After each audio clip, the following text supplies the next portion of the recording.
संबंधों की एक नई पटकथा मॉरिशस के साथ प्रधानमंत्री नरेंद्र मोदी के नेतृत्व में बीते 10 वर्षों में भी लिखी गई है। एक एक करके यहां पर हमारे विदेशी मेहमानों का आगमन हो रहा है। बांग्लादेश की राष्ट्रपति श्रीमती शेख हसीना और उनके साथ उनकी सुपुत्री।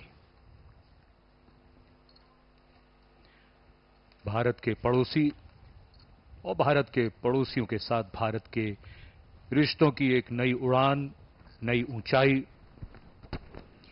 India and Bangladesh share a deep bond of friendship and cooperation. India was one of the first countries to recognize Bangladesh and establish diplomatic relations immediately after its independence in December 1971. India and Bangladesh share the longest land boundary that India shares with any of its neighbors, and Prime Minister Sheikh Hasina and Mr. Modi have shared many friendly meetings where they have promised to cooperate with each other on various subjects. Jasleen, as you rightly said, India and Bangladesh share bonds of history, language, culture and multitude of other commonalities. The Shonali Adhyay or golden chapter of bilateral ties continues with both sides maintaining close engagement in diverse areas, including at the highest level. She is also the longest serving female PM in the world. Mallikarjun खड़गे कांग्रेस के राष्ट्रीय अध्यक्ष इस समारोह में शामिल।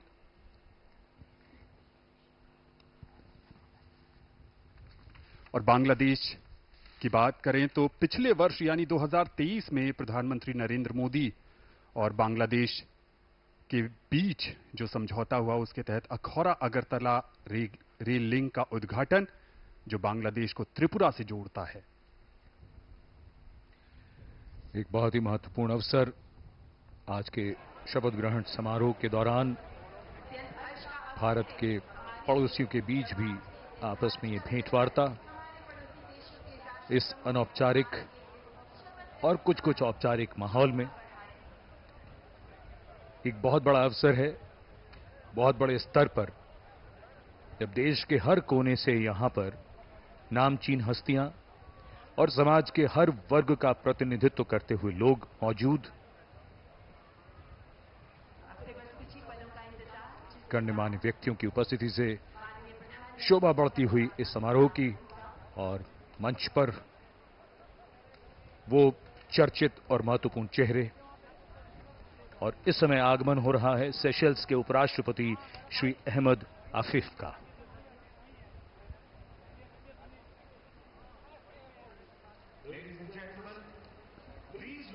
Diplomatic ties between India and Seychelles have existed since Seychelles gained independence in 1976.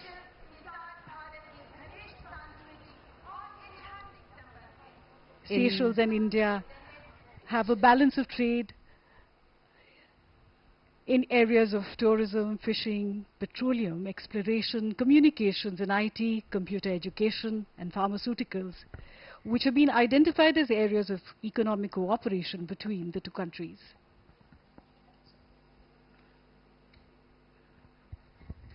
Bharat द्वारा Seychelles में अब तक 29 से अधिक योजनाएं शुरू की गई हैं। इस बीच अतिथियों का आगमन लगातार जारी। भारत के मुख्य न्यायाधीश जस्टिस चंद्रचूड़ का आगमन और उनके साथ उनकी पत्नी कल्पना दास।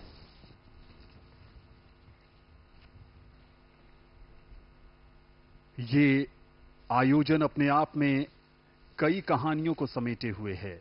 एक तरफ विदेशी मेहमान भारत जो अतिथि देवो भवः और वसुधैव कुटुंबकम का प्रसारक रहा है, उसके तहत अतिथियों का स्वागत, सत्कार, अभिनंदन हमारी परंपरा है, हमारे संस्कार हैं।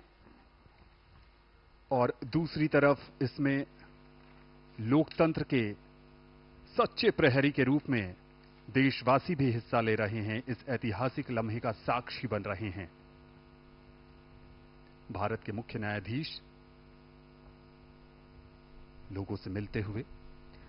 The forecourt of Rashtrapati Bhavan has borne witness to the triumphs and trials of the Indian nation, and as we witness yet another chapter in its storied history, let us remember the values of unity, diversity, and democracy that unite us as a nation.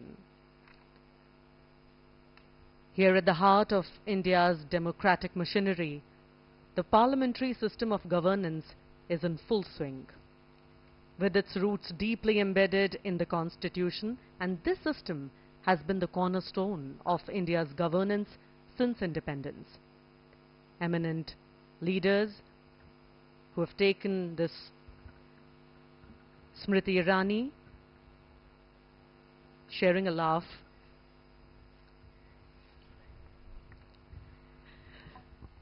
वहां पर अर्जुन मुंडा भी नजर आए और general VK Singh भी थे। चिराग पासवान जो बिहार के हाजीपुर से चुनकर आए हैं, लोक जनशक्ति पार्टी रामविलास का प्रतिनिधित्व करते हैं और इनके पिता रामविलास पासवान भारत की कई सरकारों में महत्वपूर्ण मंत्रालय में अपनी महत्वपूर्ण भूमिका निभा चुके हैं। कुछ समय पहले निरहुआ भी हमें स्क्रीन पर नजर आए। जैसा कि हम सब जानते हैं, प्रधानमंत्री मोदी जो नवनिर्वाचित प्रधानमंत्री हैं, तीसरी बार लगातार शपथ लेंगे। ये निरहुआ जिनका भी जिक्र कर रहे थे, आनंद, और साथ में संजीव मनोज तिवारी भी। मनोज तिवारी हैं जी, दिल्ली से जीते हैं सांसद। तो ये बात अपने आप में इसको समझना, इसकी गंभीरता